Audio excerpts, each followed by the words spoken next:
The health ministry faces criticism over stalled funding for chronic as well as emergency illnesses, with stakeholders now calling for a review of the SHA model. Plus, the national broadcaster, KBC, kicks off World Radio Day celebrations. Frederick Parsayo, our reporter, will reveal the theme of this year's celebrations on Prime Edition tonight, and it begins right now. Tom? With a look at our top stories.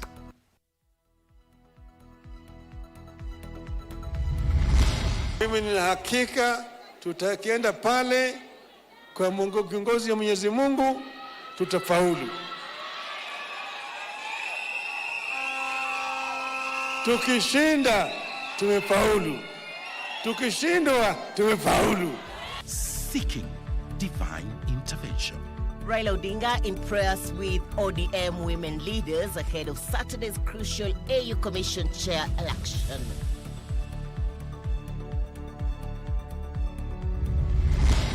We then want always to be number one, leading in terms of corruption. Rising police bribe. The average bribe that police receive from taxpayers up by 84% according to ESCC.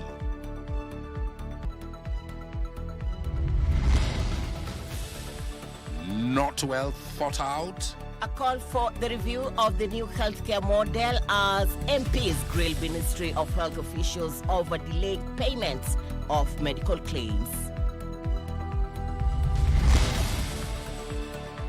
Deputy President Kithure Kindiki hosts politicians and professionals from Kiambu, promising government will fast-track completion of stalled projects.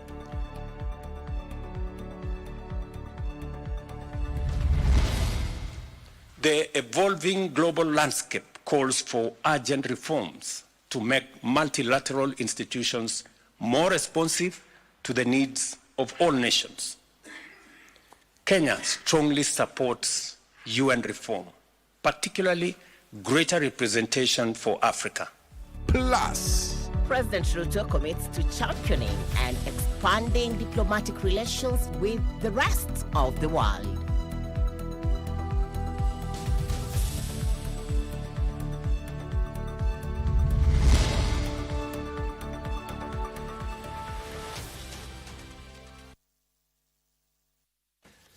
Thank you very much indeed for joining us on this live broadcast. Our socials at KBC Channel 1. Our sign language tonight, expert tonight is Lucy Mboya. My name is Muchuma, Odim. And I am Mboya. Straight to our lead story now. President William Ruto is tonight sending a strong message that Kenya remains focused on forging robust bilateral as well as multilateral cooperation with all nations to deliver tangible results to global citizens. Addressing heads of mission and international organization, State House, Nairobi, the president reiterated Kenya's commitment to champion and expand diplomatic relations, cultivate strategic alignments, and build bridges to further their shared success. And that's the story that opens our coverage tonight. In his annual address of the heads of mission and international organizations at State House, Nairobi, the president said Kenya's commitment to diplomacy has allowed the country to forge global relationships, with diplomatic footprints expanding from 6 missions at independence to 70 currently. The president saying the country's foreign policy priorities currently include deepening diplomatic ties, championing Pan-Africanism, expanding international cooperation, enhancing regional stability, fostering economic development, advocating climate justice, addressing global health challenges, and pushing for equitable reforms in international finance and governance. The evolving global landscape calls for urgent reforms to make multilateral institutions more responsive to the needs of all nations. Kenya strongly supports UN reform, particularly greater representation for Africa. On matters regional peace, security and prosperity, especially the troubled Democratic Republic of Congo DRC, Ruto said Kenya's position is for an immediate ceasefire, humanitarian access and peaceful resolution to the conflict. We made it very clear that there cannot be and there is no possibility of a military solution to this DRC problem. He added that robust efforts are underway to enhance Nairobi's position as a hub for multilateral diplomacy by ensuring international organizations enjoy necessary privileges, expanded infrastructure, and bolstering security. He said beyond Africa, Kenya is also contributing to global security through the Multinational Security Support Initiative in Haiti, with calls for the diplomatic community to encourage their governments to join in the effort. Because of the centrality and the importance of peace and security and stability in Haiti, all parties agreed that this is one intervention that requires all our support. Canada remains steadfastly committed to Haiti. It is part of our neighborhood. We have invested a significant amount of money in the multi-sector security mission. That has not wavered. And we continue to look forward to working with Kenya. Very much appreciate Kenya's contribution. I also greatly appreciate the notion or the recognition of our joint efforts in Haiti, and recognize His Excellency's remarks about Kenya as a reliable partner. That Kenya is taking on this humanitarian burden and this leadership role in an area so far from herself, from Kenya, is truly impressive, and I want to express again my appreciation for all of the Kenyan police and officials who have contributed to that. President Ruto called on international partners to support peace missions in Africa, citing the DRC situation currently facing financial challenges. He said there was need for Africa's policies to focus on job creation, entrepreneurial support, and investments in technology and creative economy. The head of state pointed out that Kenya remains committed to clean energy and investment in renewable manufacturing, such as solar panels and batteries, urging the world to recognize climate action as an imperative for survival and shared responsibility. Michael Mundiga for Prime Edition. From the President's diplomatic message onto the Prime Minister's AU bid, and former Prime Minister Raila Odinga has pledged to pursue institutional reforms in the African Union if he emerges victorious in the African Union Commission chairperson elections slated for Saturday. For Saturday, that's right. The former Prime Minister maintains that he is open to any outcome in Addis Ababa, saying that his candidature is a representation of his long-time desire to serve the continent. J.J. Curia is on that bid. Bomas of Kenya, Nairobi. With the clock ticking to D-Day for Raila Odinga's candidature for the position of African Union Commission Chief, the Orange Democratic Movement's Nairobi Women's League gathered supporters to seek divine intervention for his bid. Song and dance, worship and prayers filling the auditorium. Raila handed a staff, symbolizing the daunting task ahead of him as he seeks to shepherd the more than 1 billion people who call Africa home in pursuing education, infrastructure development, energy connectivity, and better use of minerals. Raila pledging to pursue development and institutional reforms if elected. Mimi nitasimama imara. Nikienda katika bara la Afrika, nitafanya mambo laini sawa sawa vile nyinyi mnajua tabia yangu. Tutajaribu kutatua shida ya bara ya Afrika. Mambo ya elimu, mambo ya matibabu, mambo ya miundo msingi, mambo ya viwanda, mambo ya usafirishaji ya bidhaa na ya biashara, yote tutaimarisha na mtaona yale ambayo sisi tutafanya. The former Prime Minister says he's approaching the election with an open mind. Naenda kwenye kinyang'anyiro, sivyo? Mimi nina hakika tutakienda pale kwa kiongozi ya Mwenyezi Mungu tutafaulu. Tukishinda tumefaulu. Tukishindwa tumefaulu. Sawa sawa. Sisi ambaye tumebaki hapa, kazi yetu ni kuombea mazuri, Mungu amsaidie apate hiyo kiti ambaye anataka. Na akitaka si yake binafsi na bibi yake mimi, lakini ni ya Afrika nzima. He called on the government to get to the root of the recent spate of abductions and extrajudicial killings. Hatuwezi kuvumilia kamwe watu wanatekwa nyara hovyo hovyo. Hawa watu ambao wanataka watu nyara ni watu gani? Ambaye askari tunasema hawajui. Kama askari hawajui, hayajakani kuwa na polisi. Meanwhile, the prayer meeting attended by Nairobi County Governor Johnson Sakaja exposed cracks within the Orange Party, with a section of ODM top brass, including Secretary General Edwin Sifuna, giving it a wide berth. ODM. Nataka Nairobi ibaki imara. Nataka Nairobi ibaki namna gani? Ndio huyo kijana yangu huyo. Ashikilie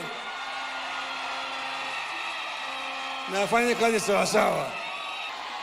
Nimesikia Ladwa na nimesikia Wanga. Dalili ya mvua nini? Dalili ya mvua ni nini? Mwenye macho haambiwi na mwenye masikio haambiwi. Sisi tuko hapo bumper to bumper, tuko pamoja. Mimi nataka kukuhakikishia ya kwamba sisi kama your students tutashikilia pamoja. We will remain united. Tutashikana mikono under your guidance, because baba hata akiwa Addis Ababa yeye ndio party leader wetu, bado anatuelezea vile tufanye kuhusiana na chama. Unapoenda kupigania kule EU, mimi naomba Sakaja gavana wetu, wewe toka UDA kuja kwa ODM. Two other candidates, namely Mahmoud Ali Yusuf of Djibouti and Richard Randiamandrato of Madagascar, will vie for the seat on Saturday, 15th of February 2025. John Jacob Curia, Prime Edition. From prayers behind Baba's bid in Addis Ababa to... On to DP's Kithure Kindiki's promise to the residents of Kiambu. The government has committed to completing all stalled development projects in Kiambu County. During a consultative meeting with Kiambu County elected and grassroots leaders, professionals and economic sector stakeholders at his residence in Karen in Nairobi, Deputy President Kithure Kindiki emphasized the region's critical role in President William Ruto's election victory and reassured residents that the county's development agenda remains a top priority. Now, the Deputy President promised to prioritize vital infrastructure improvements, including electricity connections, citing available funding, as well as the government's unwavering focus on long-term economic transformation. We are concentrating in funding sectors of the economy where the majority of the people of Kenya derive their daily bread from. These are sectors in agriculture, livestock, including dairy, fisheries for the coastal and western counties, and mining for some of the places with minerals.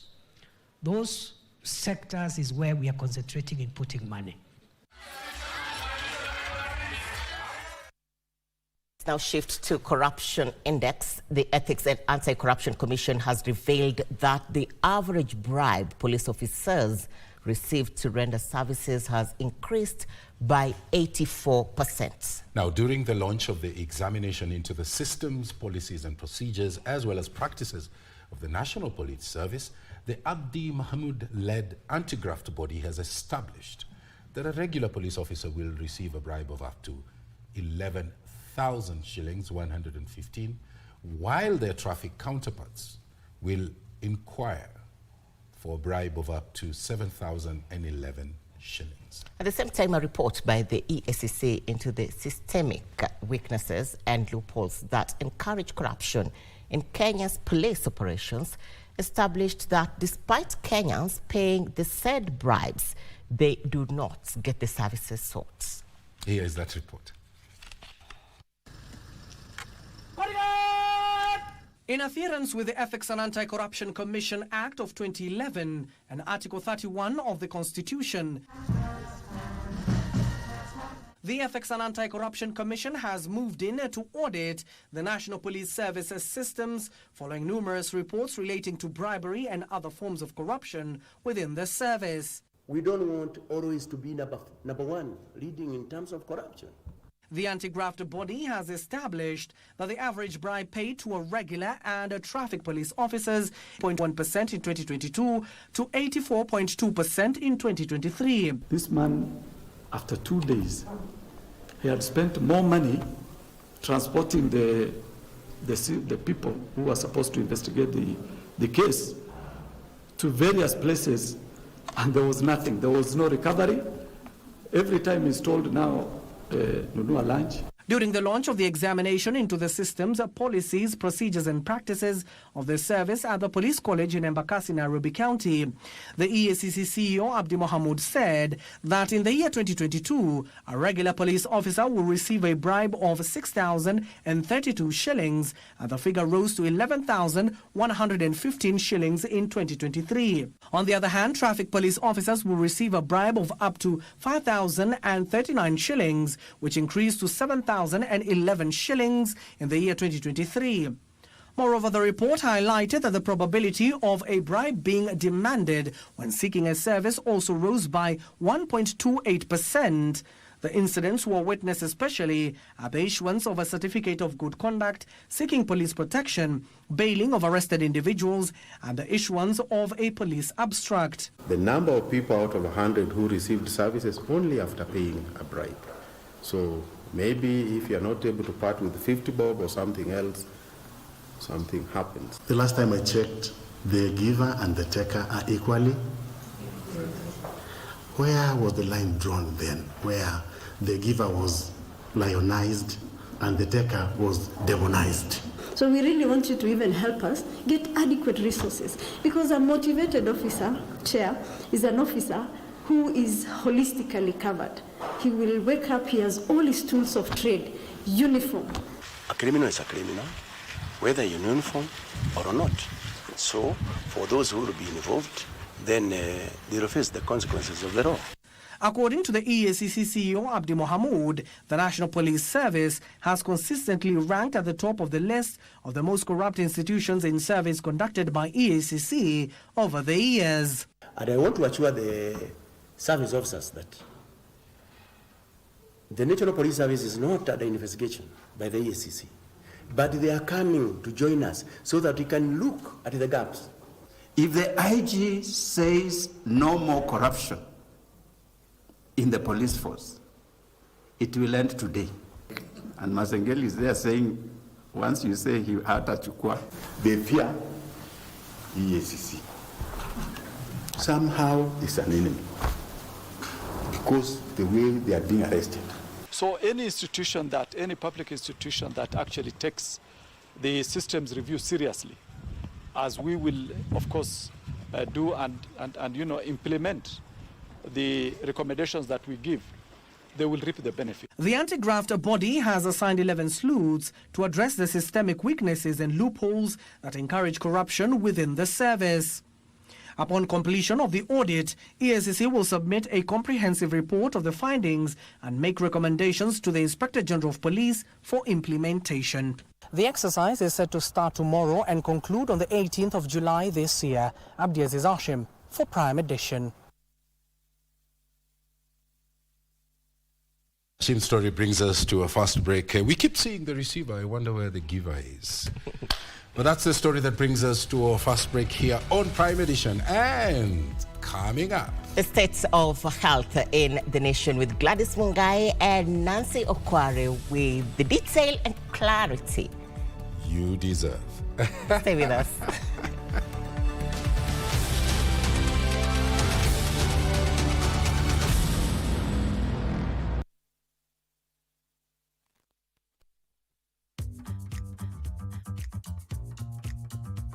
Inuka na Lotomoto 2025 ni kujinua full kashamba kajuja mali safi worth 1.7 million Kenyan shillings na kamejiset kwa *570 hash na tushinde.com. Na ukiwahi sahau landlord, unaongezewa 1 million Kenyan shillings ya kujenga kwa shamba yako. Sema kuinuka na bado kuna nini hiyo side nyingine? Hapa ndio mwisho. Weekly draw ya chapa bado iko na zawadi pia ni za kukuinua. Iko Probox new model moja ya kipekee tayari kukuserve kwa biashara yako ya 2025. Iko Master Demio, itu safi and sleek, ready kukuserve kwa mahitaji yako ya hapa na pale. Cheza mara kadhaa na uweze kujipatia entry tickets kibao na uboost chance yako ya kujishindia kwenye draw zetu. Na kama kawaida tutakubishia mahali popote ulipo tukufikishie ushindi wako. Kila kona imejazwa kwa *570 hash option 2, 3 na 4 na tushinde.com na kwako ni kuinuka na Lotomoto.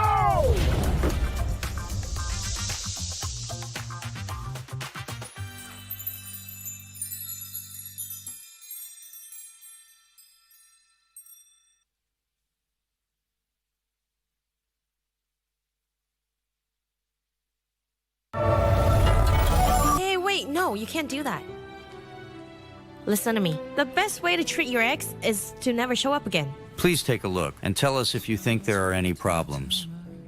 It's pretty good. You've put a lot of work into it. It was my parents. They got into a big fight and threatened to divorce. Why was that? All right, calm down. What are we gonna do now? Dad? If you need someone to talk to, I'm always here. How dare you do that to me? Sorry, I apologize. Kwa nini lakini mwanamke utesa moyo wangu? Kwa nini lakini? Leo nitakumaliza. Nuru, mimi kama kiongozi wenu, mimi nawaahidi kwamba nitawajengea hospitali nyingine. Kamwambie kama hakukupata wakati ule, sasa ndo hawezi kukupata kabisa. Mimi nimesema tu leo nitalala kwa Karembo. Jua tu kwamba kuna kitu muhimu kimepotea humu nyumbani. Nini basi na kimpotea wapi? Nakuuliza pete yangu iko wapi?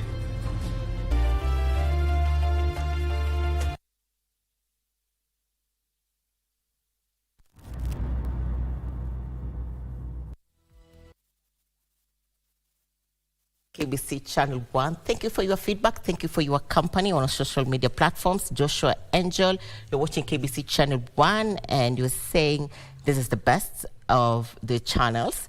Brian Wanyama, you're also tuned into KBC Channel 1. Same as Kennedy Akesh. The list could go on and on. Continue communicating to us on our social media platforms at KBC Channel 1. Nemo is coming a little later on with the day's business, and Marakwet Express is in town. She will be getting sporty with us. But first things first, the Ministry of Health and Social Health Authority are on the spot. Why? Failure to fully operationalize the funding for chronic as well as emergency diseases. During a meeting to address gaps in the new health scheme, the National Assembly Committee on Health questioned why Kenyans suffering from critical conditions are still struggling to access treatment despite the government's promise of universal health care. Gladys Mungai is the one who's on that story. National Assembly Committee on Health, Ministry of Health officials face tough questions on Social Health Authority implementation delays. Providing services and the money is not coming. Okay. So can we put an end to this? If it is a cover, if it was Britam, would they renew the cover the next year if the premiums are not being paid? So why should SHA currently agree to continue with this arrangement? Lawmakers also took issue with SHA's failure to fully fund chronic disease treatments and frustrating Kenyans seeking medical care abroad. Benefits that have not been understood very well, where patients apply for overseas treatment and then we give them a guarantee of payment which is provided for in the benefits of 500,000 Kenya shillings per person. But the challenge is when the patient reaches the overseas facility, and then there's additional funds, then they say that they write back to SHA to say that we enhance. But our package is very clear. It is limited to 500,000 Kenya shillings per person. Where they think it makes value for money in terms of distance, in terms of maybe relatives who can host them, as opposed to shepherding all out to go to India. And we are told because of that component, then people within SHA make money out of this business because they are getting commissions out of referring people to particular hospitals in India. You've been telling patients that you haven't formed a committee that will determine which particular hospitals patients should go to. And you have denied a number of patients.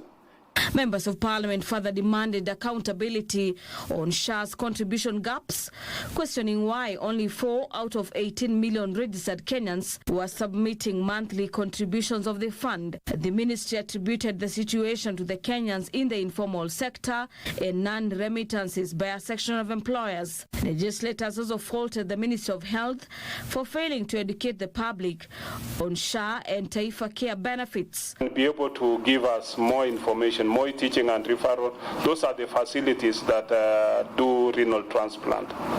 Yeah, so that you give a comparative figure and how you arrived at that. So you'll be able to make it communicate outside there that if, for example, and whatever you're providing is actually more enhanced than 1.2 million that MTRH was asking. So you should be able to do the groundwork yourself so that you can be able to tell Kenyans what to expect where. And this is the issue of communication. People are wondering what SHA is doing. And let me then ask, maybe I was wanted to ask later, can ask now.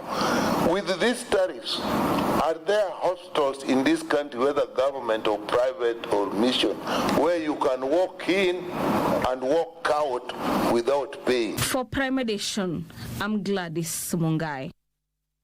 Parliament discussed those gaps within the health model. Stakeholders now want the health industry to look at the current funding model for Social Health Authority, and the reasons are because they think it was not well thought out and that there is need for it to be reviewed for better outcomes. Now, according to the experts, the model puts heavy burden on those in formal employment while leaving out those in the informal sector who contribute up to 80% of the economy. And they are proposing that the introduction of the taxes in order to fund health, as is the case in the fuel levy, is used to maintain roads. Nancy Okware with that story. On Monday, stakeholders drawn from the health sector, civil society, among others, convened in Nairobi to dissect the health sector and the challenges it faces, especially since the introduction of the Social Health Authority. We have walked all the way from Kenyatta Hospital, Migu, mpaka huku. Among those present was Grace Mulei, a citizen activist who made headlines after storming Afya House over failure of the Social Health Authority systems at Kenyatta National Hospital. Because how I woke up that morning to go to Kenyatta, I went as a patient. I was not going to do anything. I was going to get treatment. We were just looking for help. It wasn't a planned thing. Mulei says that her case is yet to be formally dropped, despite the Ministry of Health saying it will drop it. They told me that they have withdrawn the case, but officially it is not withdrawn because I went to the police station and they told me they have not received any instructions.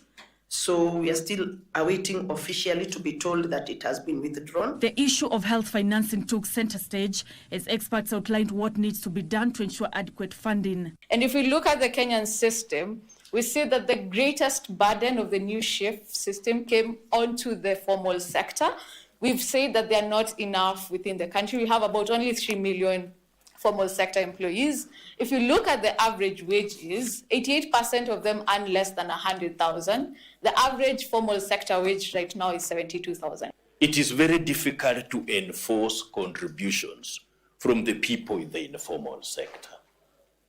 It is normally easy to deduct salaries from those who are salaried.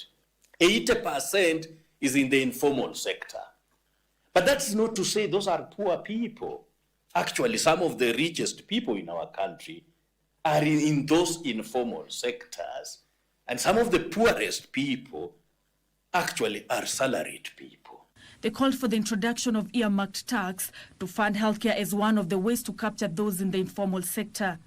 If we can earmark taxes for maintenance of roads, why can't we earmark taxes for maintenance of our own health?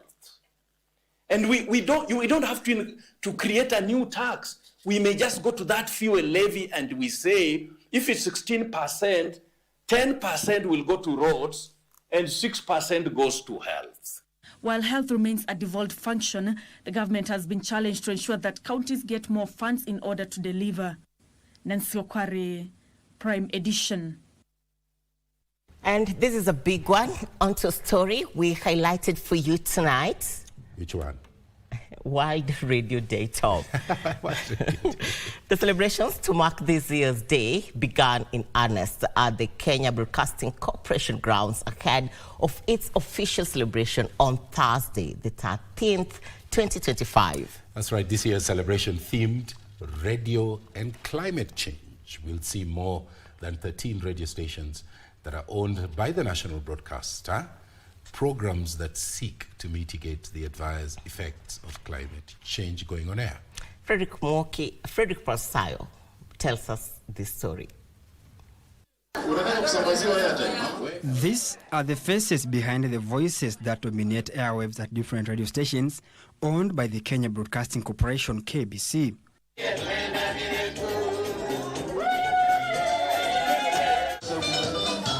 The early celebrations coming as a precursor of this year's World Radio Day, that will be marked on Thursday, the 13th, 2025. Themed radio and climate change will see all radio stations broadcast content that seeks to mitigate the effects of climate change. The whole week we will have activities, celebrations, planting of trees, hosting of those people in our platforms who have participated as we brought this content to the listeners. Led by KBC's Assistant Radio Programs Manager, the radio practitioners highlighted how radio is diversifying its content in order to attract new listeners and retain their listenership in a space that is going digital. One author once said the prognosticators of doom did imagine that radio would die, first of all with the coming of television. That is way, way back.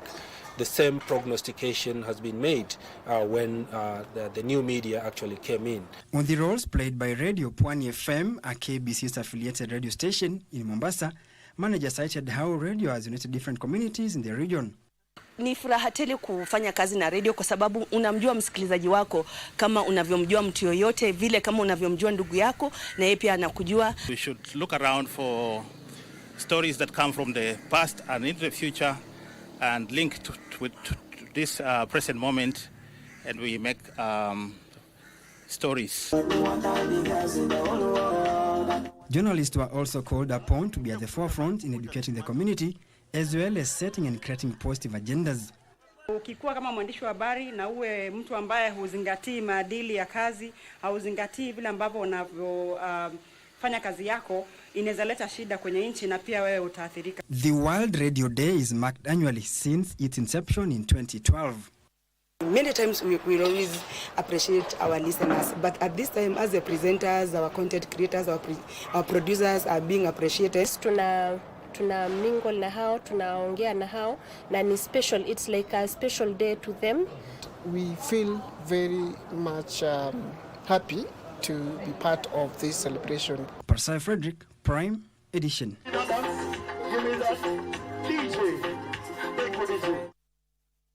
Those are our colleagues from the sister radio stations to Channel 1. A lot of the time you get to hear the voices, but you don't see their faces. Beautiful voices.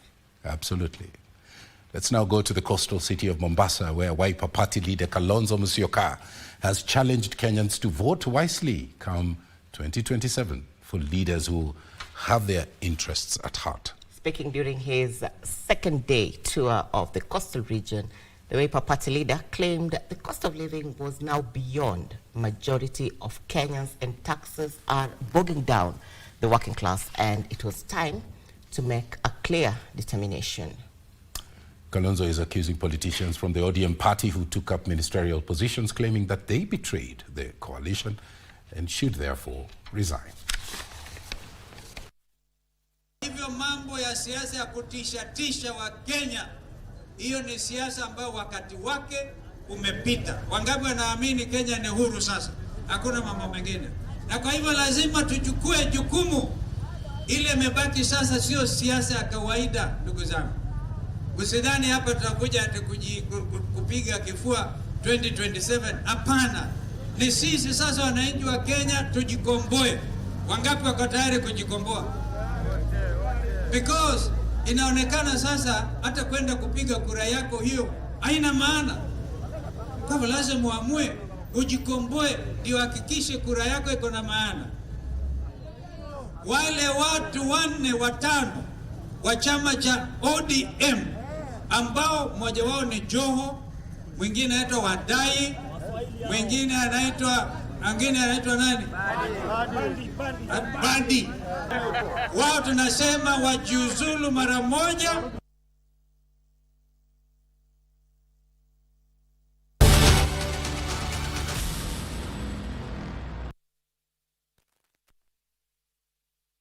Here we go.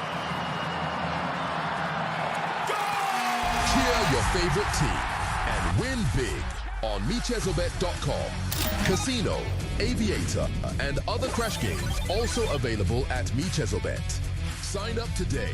This message has been approved by BCLB license number 664. Gambling can be addictive. Play responsibly. Terms and conditions apply. From the bliss of new beginnings to the trials of commitment, this is a celebration of resilience, passion, and the power of togetherness. Join us as we unravel real-life stories, because every journey deserves to be cherished, for better, for worse, on KBC Channel 1.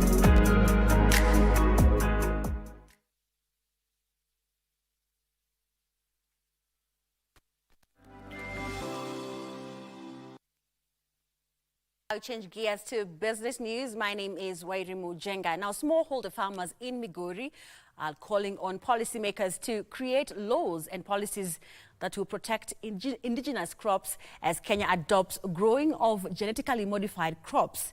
Kenya Peasant League chairperson Raila Ogoma says indigenous crops are key in helping avoid reliance on multinationals for seeds.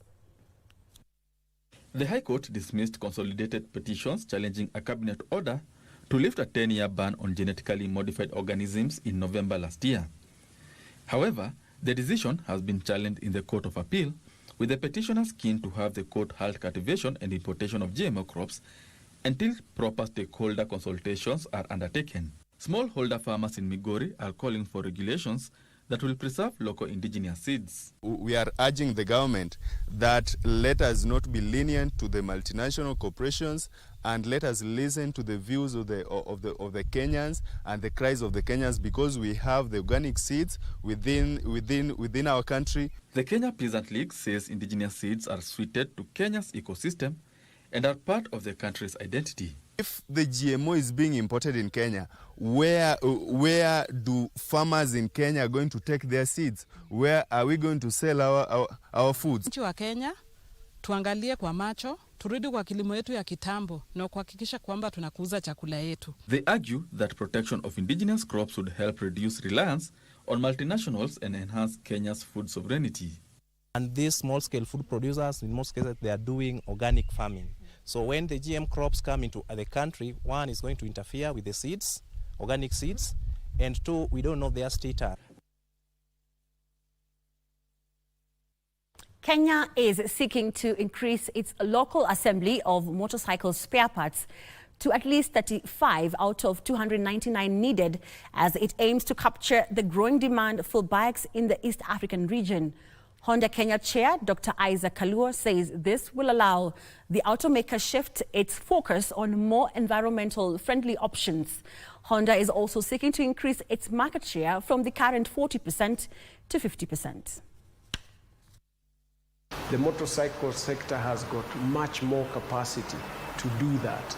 Honda is already progressing to another 8 different parts. I believe this is the trend that is going to help profitability, but also more importantly, to impact on the livelihoods of the people. So we are planning to increase sales volume of actual engine motorcycle. So also we start to sell, of course, electric motorcycle. That's why so we need to increase both business now to expand our motorcycle market globally.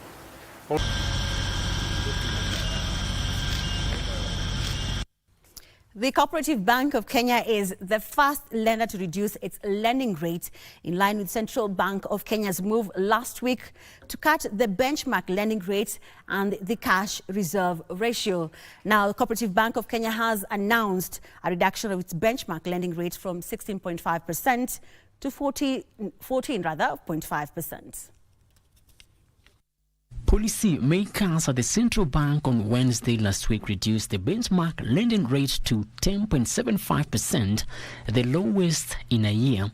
In addition, the policy makers further reduced the cash reserve ratio from 4.25% to 3.25% to free up more cash held by commercial banks for lending the private sector to stimulate economic activity.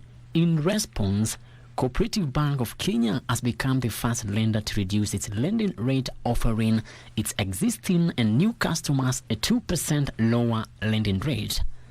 In a statement, Cooperative Bank Group Managing Director Gideon Muruki says, and I quote, "Coop Bank Group is pleased to announce a significant 2% reduction in our base lending rate from 16.5% per annum to 14.5% per annum."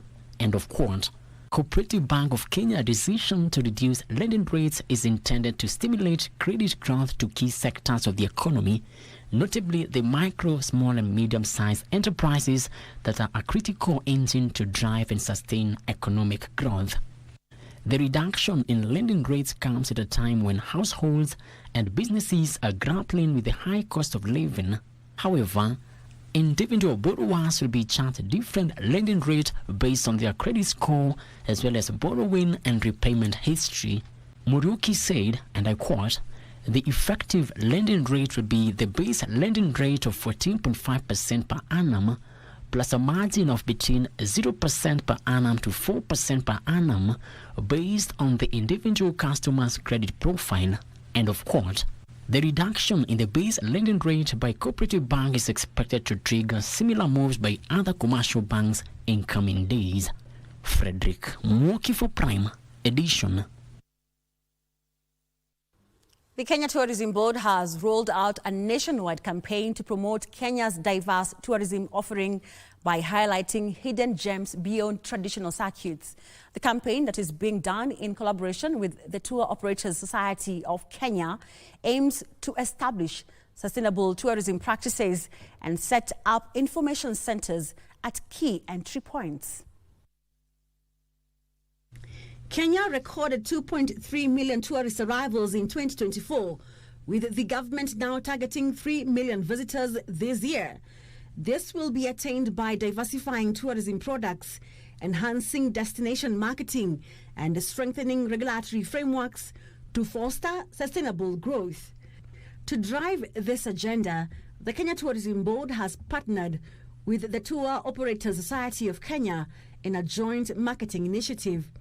The two entities will collaborate on nationwide destination promotion campaigns through roadshows, familiarization trips, and digital marketing strategies to showcase Kenya's hidden tourism gems. Continued to work together. We have seen the areas we've partnered. We've engaged us in most of our initiatives, our programs, and we will continue to work together because it's key for us to ensure that we are tapping into the MSME. We are actually living to the government agenda of bottom-up. Kenya Tourism Board Chief Executive Officer June Chepkemei emphasized the role by tour operators within the micro, small and medium-sized enterprise sector in unlocking Kenya's full tourism potential. She highlighted the use of both traditional and digital platforms to attract local and international travelers. The collaboration also focuses on promoting sustainable tourism practices, setting up tourism information centers at key entry points, and advocating for favorable tourism policies. Now to an interesting story, a 70-year-old has transformed her home in Vihiga County into a flourishing aquaculture business and training center. Zinath Dean's home is now producing and supplying fingerings for farmers in Western Kenya. Here is Frederick Moki with the details. Aquaculture has gained popularity in the Western Kenya, with many residents embracing agribusiness. In Vihiga, we meet 70-year-old Zinath Dean. Her entrepreneurial spirit was fueled by her commitment to learning through the Aquaculture Business Development Program. Zinath received training in fish farming aspects ranging from feeding to disease control. Najua nikishaweka hivyo, kama nimeweka tuseme 30 za kike, ninaweka 10 za kiume.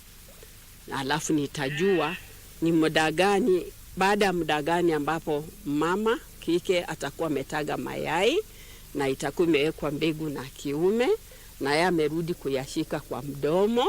So ninakuja na vijana wangu, tunavuta hii neti pole pole, tunachukua samaki mmoja mmoja, tunahandle vizuri sana, tunamtapu kwa mgongo, anatoa mayai ama ile hatchlings, na ndio tunaenda kulelea kwa hatchery. With the knowledge, she formed a smallholder aquaculture group with 15 like-minded individuals, sharing her expertise and employing people to assist in the farming process. Tunaweza kuwa tunahudumia wakulima 3 4 siku moja. Ndio maana hizi tanks ziko tofauti. Tutasema mkulima A, fingerlings zake ziko kwa tank number 2. Mkulima B zake ziko kwa tank number 6. Mkulima D zake ziko kwa tank number 4. However, Zinath's journey has not been without obstacles. Today, she stands as an inspiration to many, proving that with innovation, determination, and the right knowledge, anyone can turn their passion into a successful venture. Fanya uzalishaji. So hizi neti ni za kuzalisha. Hapa kwa hizi hapa nets, tumeweka samaki wa kike na wa kiume. Frederick Moki for Prime Edition.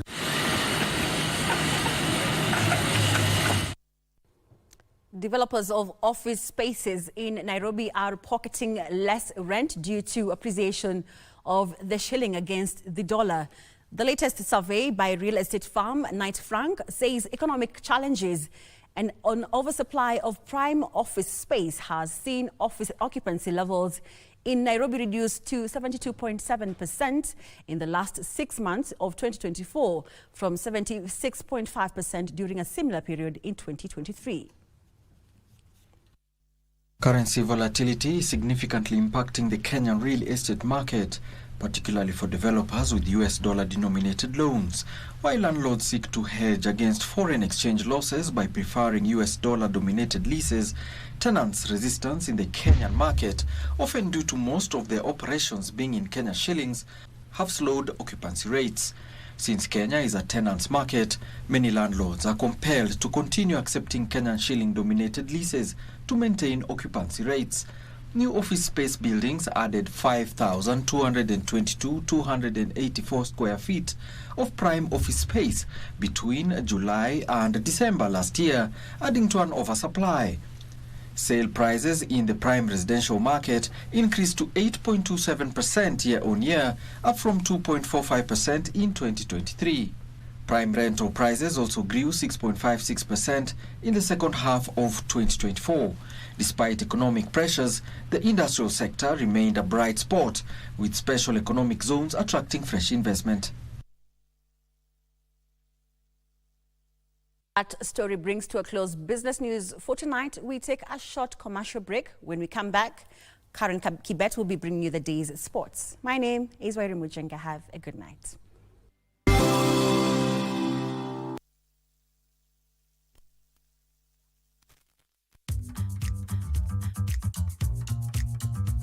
Inuka na Lotomoto 2025 ni kujinua full kashamba kajuja mali safi worth 1.7 million Kenyan shillings na kamejiset kwa *570 hash na tushinde.com. Na ukiwahi sahau landlord, unaongezewa 1 million Kenyan shillings ya kujenga kwa shamba yako.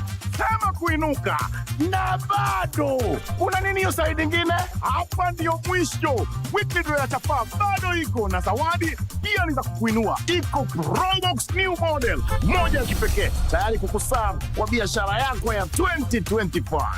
Iko Master Demio, kitu safi and sleek, ready kukuserve kwa mahitaji yako ya hapa na pale. Cheza mara kadhaa na uweze kujipatia entry tickets kibao na uboost chance yako ya kujishindia kwenye draw zetu. Na kama kawaida tutakubishia mahali popote uliko tukufikishie ushindi wako. Kila kona imejazwa kwa *570 hash option 2, 3 na 4 na tushinde.com na kwako ni kuinuka na Lotomoto.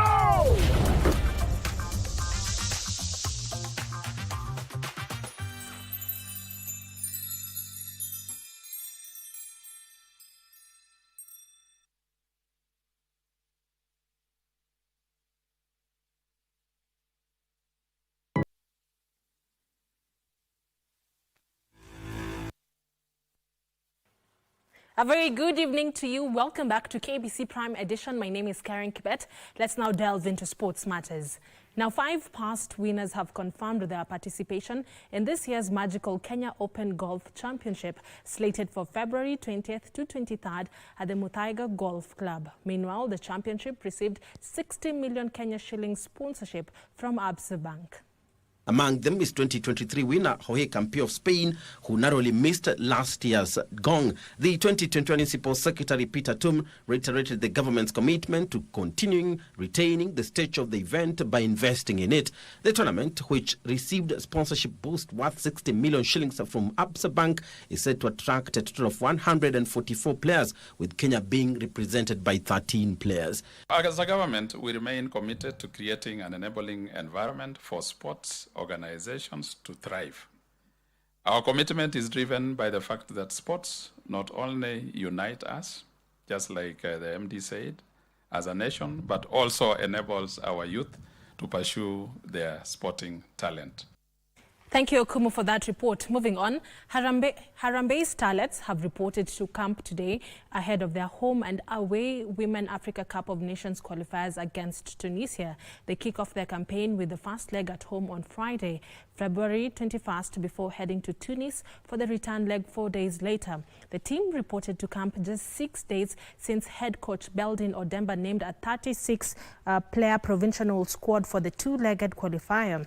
Odemba introduced 11 fresh faces, strengthening key positions in the squad, among them Vivian Shionzo of Kibera Soccer Girls and Lavenda Abongo of Kispid Queens. Others in the squad include Benedette Atieno, Alice Midere and Tabitha Amoit. Leila Apio and Martha make their return to the national team after a long absence.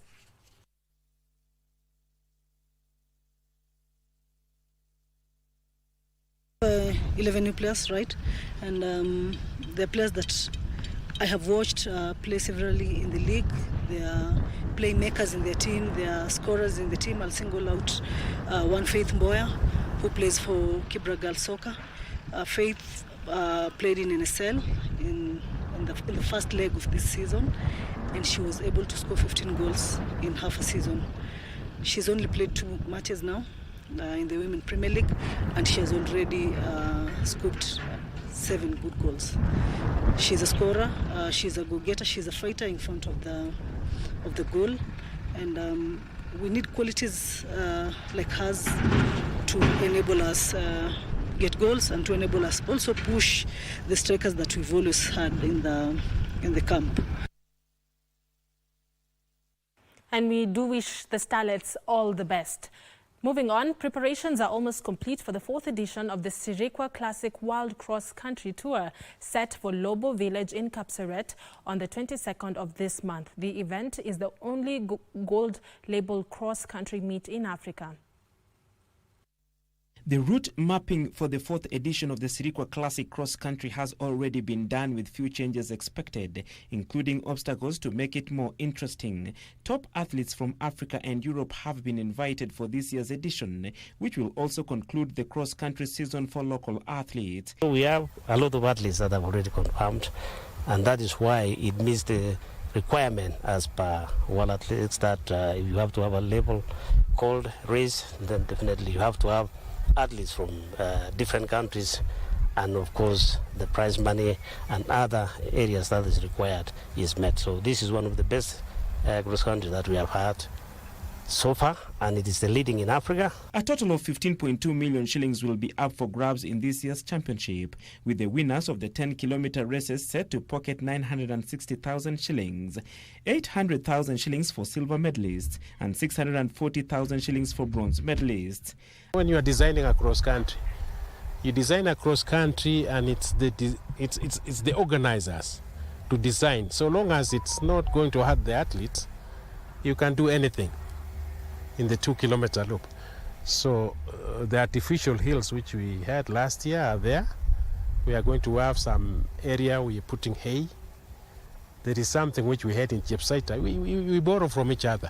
Athletics Kenya has urged the invited athletes to take advantage of home support and win the prize money, as well as use it to prepare for the season ahead of the World Athletics Championship to be held in Tokyo, Japan in September.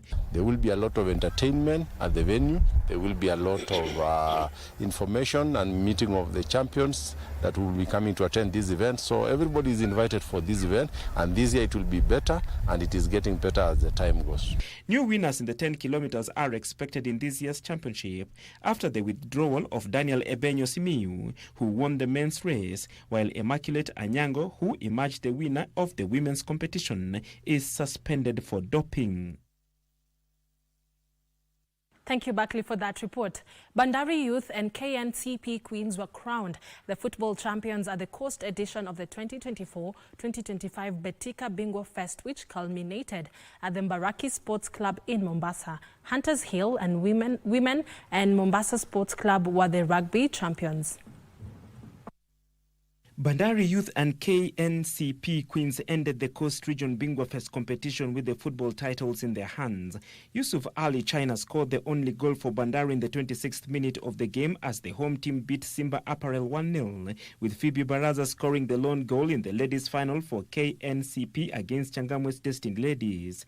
Hunters Hill Women and Mombasa Sports Club emerged the rugby men's and women's champions respectively. Hunters Hill hammered Mazera Starlets 51-0 in the women's final, as Mombasa Sports Club narrowly edged 2 Marines 5-0. Winners in the football and rugby disciplines pocketed 1 million shillings each, while the winning teams in the 3-on-3 basketball went home with 500,000 shillings each. We are very happy as we head on to Nairobi for the last edition before the finals. We are very encouraged by the numbers we are seeing, both in terms of participants and fans as well. So we are telling Nairobi to be ready for us. We will be announcing the dates and venues soon. The first runners-up for football and rugby were awarded 500,000 shillings each, while the second runners-up rounded off the prize category, receiving 250,000 shillings each.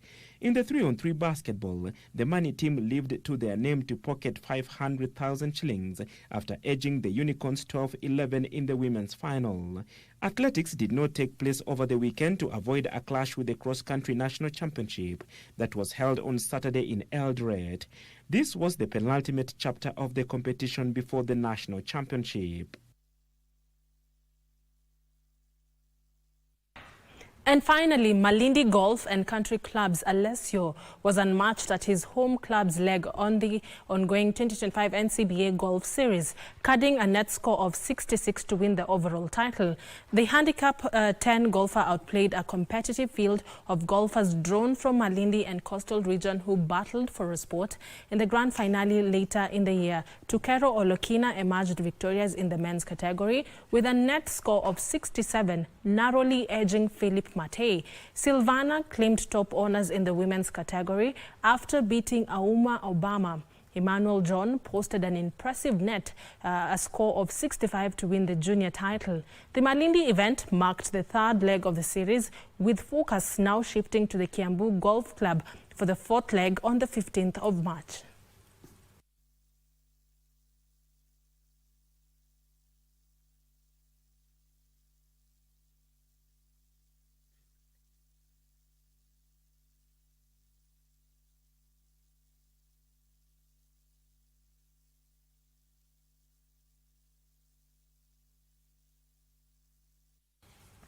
And those were all the sports stories we had for you tonight. I'll see you tomorrow, same time, same place with more sports news. For now, I hand you back to my colleagues Mboya and Irene Muchuma. Muchuma Odim.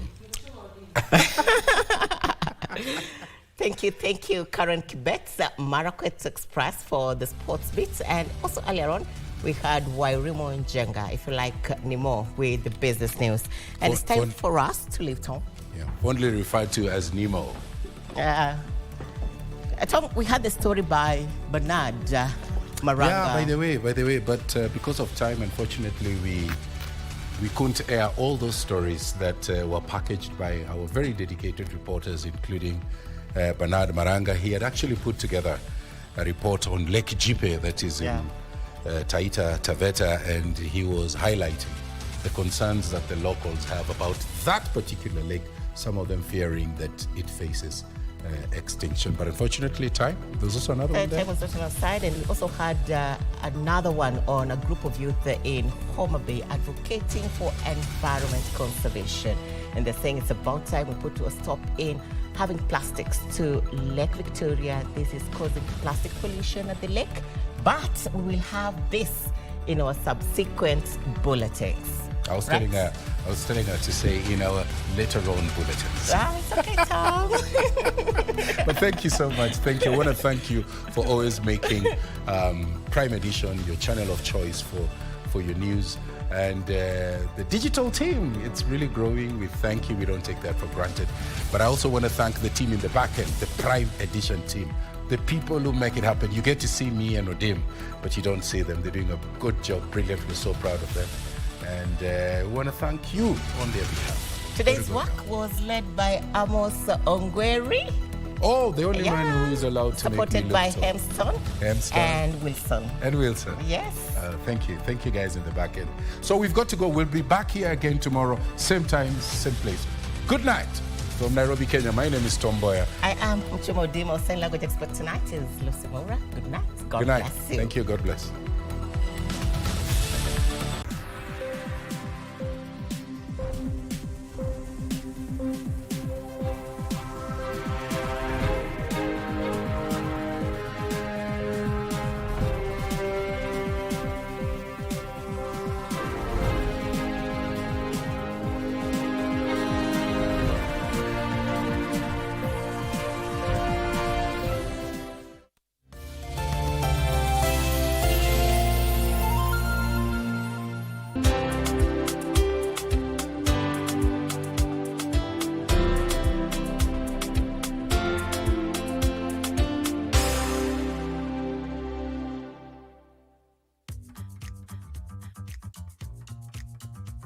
Inuka na tomato.